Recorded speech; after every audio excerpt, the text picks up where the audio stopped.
Hello everyone, Durga Puja চলে এলো আর আমার স্কিনের অবস্থা খুব খারাপ হয়ে গেছে। পিম্পল গুলো এতদিন ধরে রেডি হচ্ছিল ঠাকুর দেখতে বেরোবে বলে, যার জন্য এখন রেডি হয়ে গেছি ফেসিয়াল করতে যাব বলে। এর আগের ব্লগে তো তোমরা দেখেইছিলে আমি হেয়ার ট্রিটমেন্ট করিয়েছিলাম, আর আজ যাবো ফেসিয়াল করতে। আমি চলে এসেছিলাম শ্রীজে অঙ্কিতাদির পার্লার, আর এসেই ফার্স্টে আমি আইব্রো করে নিই, কারণ আমার আইব্রোর অবস্থা এতদিন ধরে এত খারাপ হয়েছিল, আমি অনেক দিন ধরেই প্লাক করিনি। আর আজকে দেখো আমার আইব্রোটা দেখতে ঠিকঠাক লাগছে। আপার লিপসও করে নিয়েছিলাম, সামনে দুর্গাপূজা তাই না, তো আমার আপার লিপস করতে এত পেন হয় যার জন্য আমি আপার লিপস করি না। আর এখানে দিদিও আইব্রো করছিল, আর মাও চলে গেছিল হাইড্রা ফেসিয়াল করতে। আর তারপর আমিও চলে আসি আমার ফেসিয়াল করতে।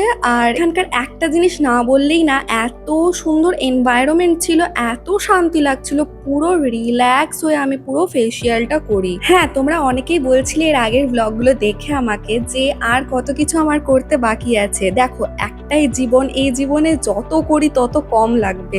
তো একটাই লাইফ, যখন যত খুশি এনজয় করো, আর যা যা ইচ্ছা অবভিয়াসলি আমি তাই করব। সময় থাকতে করব না তো আর কখন করব? মরে যাওয়ার পর তো আর এমনিও কিছু করতে পারবো না, তখন তো একদম এইরকম ভূত হয়ে যাব। আফটার ফেসিয়াল আমার স্কিনে খুব সুন্দর একটা গ্লো দিচ্ছিল, যেটা আমি নিজেও আয়নায় দেখে বুঝতে পারছিলাম। কিন্তু এই পিম্পলস গুলো আমাকে এত ভালোবাসে যে কি বলবো, আমার স্কিন ছেড়ে যেতেই চায় না, এত কিছু করি তাও যায় না। যাই হোক, তো আমাদের সবকিছু করা ফাইনালি ডান। এবার আমরা বাড়ি যাব, আর যাওয়ার আগে অঙ্কিতা দিয়ে আমাদের সবাইকে খুব সুন্দর সুন্দর গিফট দেয়, আর তারপরে আমরা বেরিয়ে যাই। আর দেখো, এখানে প্যান্ডেলও হয়ে গেছে। তো চলো, টাটা।